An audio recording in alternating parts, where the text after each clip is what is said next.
It's serendipitous that my first speech on a piece of legislation after coming back from parliamentary leave from the birth of my twins is on early childhood education.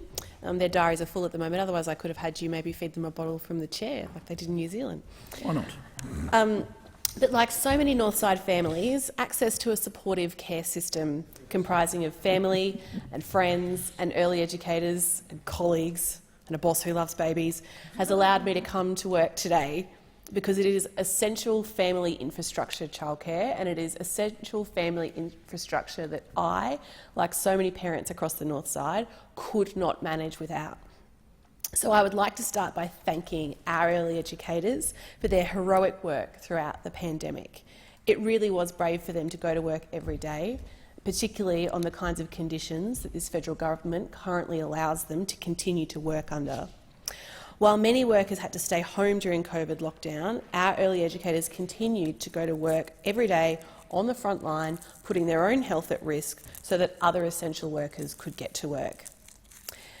And unfortunately, our childcare workers and early educators were not always treated like the essential workers that they are by this government. But rest assured, on this side of the House, you are our champions. Labor will always support early educators, and we welcome the changes which reduce red tape on services and families, and we will support this bill. It's nice to be able to debate this bill on childcare at all after the Minister for Education introduced through new childcare rules last year without allowing debate to happen. This bill retrospectively clarifies and states the circumstances where the Secretary can declare emergency and disaster events and make business continuity payments, thereby providing a bit of legal certainty to actions taken last year and retaining the BCP as an ongoing policy response available to government. It removes the legal requirements for services to send weekly session reports to the department during emergency or disaster events, reducing the red tape burden on the services during these events. It extends the tax return deadlines for 2018 and 19 to 31 March 2021 to provide more time for people who have not lodged their returns due to the pandemic. Removes the two-year cut-off point for people to lodge their tax returns and be eligible for the childcare subsidy. Ensures that emergency or disaster events do not count towards the 14-week period of non-attendance after which a child's enrolment is cancelled, and a few other minor tidy-ups, which has no adverse impact on families, so we support them. However, this bill isn't perfect, and it should be amended to work as efficiently as possible for educators, for service providers and for families. Labor's technical amendment to take the exemption out of the Minister's rules and put back into the Act would trigger an exemption from fees as soon as the state government declares one, and it is an amendment that would do just that, make things more efficient. Whilst families have been instructed to stay at home during lockdowns, childcare centres have remained open as an essential service for essential workers. However, families staying at home have still been charged gap fees by centres, as they are legally required to levy those fees. Now, the Minister has the ability to give centres an exemption from charging gap fees and did so during the second Victorian lockdown of 2021. However, the government has deliberately chosen not to grant exemptions for the most recent lockdowns in Perth, in Adelaide, in Melbourne and in my hometown of Brisbane. It is ridiculous that the Morrison government would expect families to continue to pay gap fees during crucial lockdowns. And it is a real shame that this government aren't willing to work in a collaborative and bipartisan manner and accept Labor's proposed amendments to help early educators, to help service providers and to help families. It isn't surprising that we are here today fixing drafting errors and ambiguities from the COVID response legislation passed last year. The Morrison government bungled early education and care throughout the entirety of the pandemic, and it was the parents, children, educators and providers who paid the price every step of the way. First, their free childcare policy, like most announcements from this Prime Minister, was not quite what it seemed, and it left many providers struggling to stay afloat and families without access to care. I hosted a Zoom roundtable with early educators from my electorate of Lilley, with our Shadow Minister for Early Education, the member for Kingston, and the early educators were exasperated. That's probably putting it politely. They were struggling to keep their doors open after their funding had been slashed. They had to cut their opening hours, they had to cut staff, they had to cut staff hours, and they had to cut places to try and balance their books. Family daycare educators were excluded from JobKeeper entirely, leaving them to do the same job for half the pay. Families were being denied places, and that included healthcare workers at the Prince Charles Hospital, which was one of the foremost places for dealing with COVID on the Northside. Then the government ripped JobKeeper away from early educators altogether, first off the boat, creating further pain for the sectors and for the families that they look after. This decision tells you everything that you need to know about how this government values work. The male-dominated construction sector received targeted taxpayer stimulus. The childcare sector, which is 97% female, was the first to have their funding ripped away. This sent a very clear message to early educators. You are not essential, and what a slap in the face to them after everything they have done. To replace JobKeeper, we then had the Exceptional Circumstances Fund, which was exceptionally good at refusing to approve funding applications. Only 39% of those applications were approved. The government boasted that 98% of early learning services stayed open during the crisis, but that doesn't really show the whole picture. The government's own limited survey found that a quarter of services were not financially viable and they were losing money every day. So when you think it couldn't get worse, the Morrison government resorted to their natural position, which was to blame everybody else but themselves. And this time it was the providers' fault. This government sent strongly worded communications to providers threatening their funding if they didn't have enough places and enough hours, knowing full well that the services are not funded to do so. And shockingly, they set up a hotline and encouraged families to dob in early education providers. Truly disgraceful. I don't know why this government is so gung-ho on dobbing, but it is an Australian.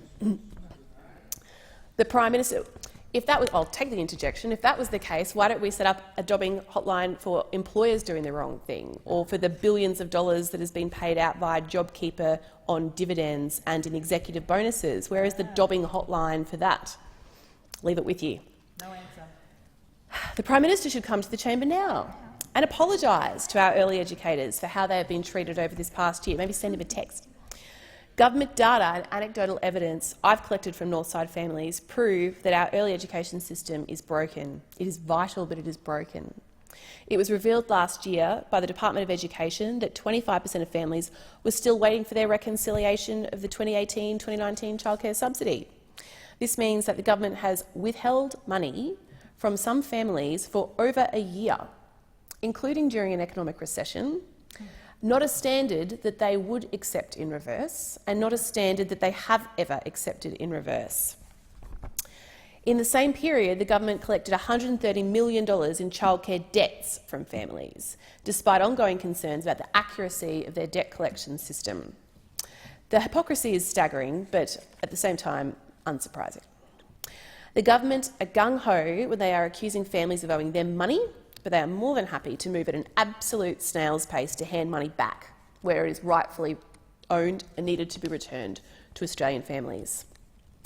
Childcare fees are skyrocketing and the federal government's support is failing to keep up. In the last 12 months, childcare fees have increased by 9.6% in Nunda, by 5.8% in Chermside, by 8.8% in Everton Park and by 6.2% in Sandgate.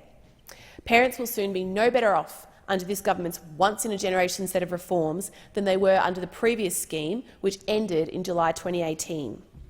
Childcare fees have soared by 35.9% since this mob came to power in 2013. Documents from the Morrison government's own Education Department predict that childcare fees are going to rise by 4.1% every year for the next 4 years, substantially outstripping inflation, which the childcare subsidy is pegged to. These fees are hurting families and these fees are locking parents out of the workforce, particularly women.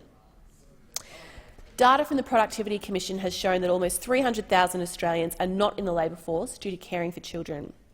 The number of parents who say they are not working mainly due to the cost of childcare has skyrocketed to 23%. According to ABS data, access to affordable childcare is the main reason women can't increase their participation in the labour force. The Morrison government need to stop burying their heads in the sand and acknowledge that their system is broken, a system that was authored by the now Prime Minister back when he was Treasurer. There are a number of valid, progressive early education policy reforms that we should be legislating right now to fix these issues.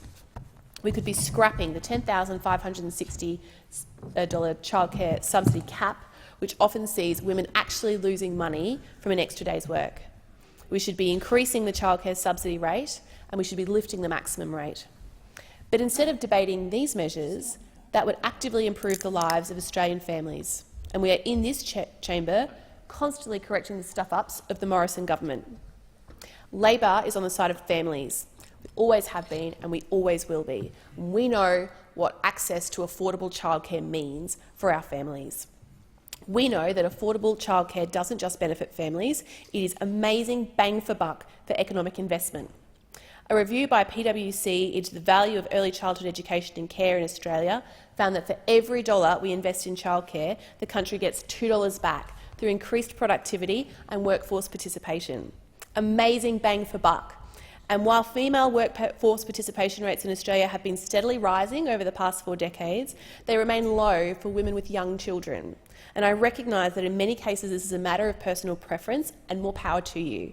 But I've also spoken to countless women who would like to work extra hours but are deterred from doing so by the high cost of childcare and the little or no extra take-home pay that they receive from those extra hours after losing income support payments and paying personal income tax. Last year I spoke with Chloe, who's a single mum in Chermside, and when I asked Chloe how the rising cost of childcare was impacting her life, she told me that she'd been forced to turn down extra work in the past because of the income she would receive from that extra work would be outweighed by the cost of putting her son into daycare for those extra days. She said she was relieved that he would be going to school soon. Federal Labor has a plan to make sure that early education is affordable, accessible and high quality for every child for working parents like Chloe.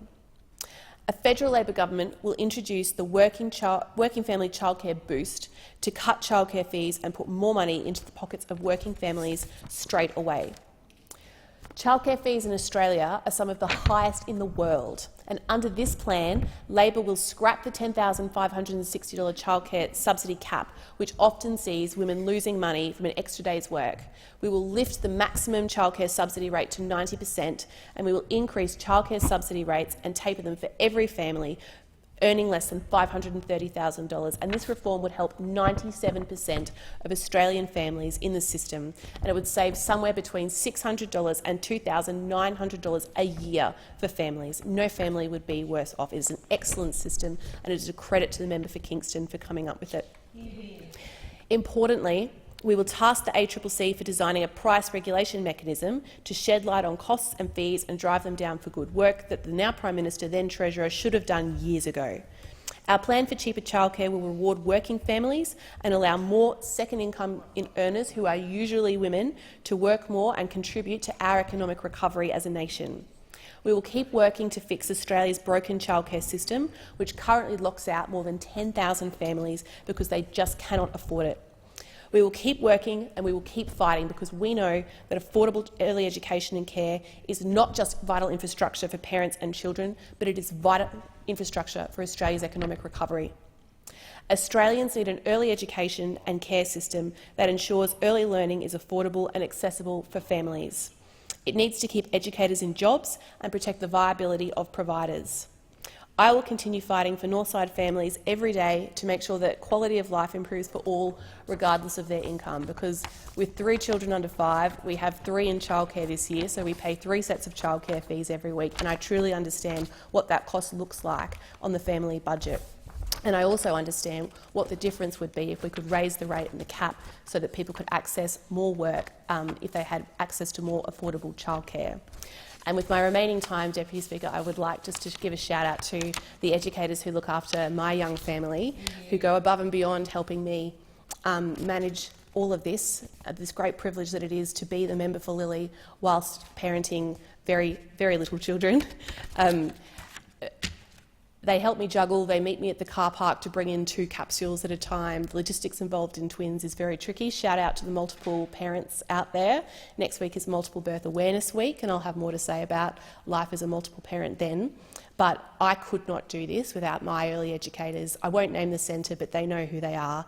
From giving me an extra block of chocolate when they know that I've had a bad day because they're watching my social media, through to getting themselves saturated in rain, helping me carry 2 capsules and a 4-year-old out to the car. I couldn't do it without you. I thank you so much for everything that you do. I'm so disappointed that this government doesn't provide you with the working conditions that you deserve. And I will continue to fight for you every day that I have the privilege of being in this place.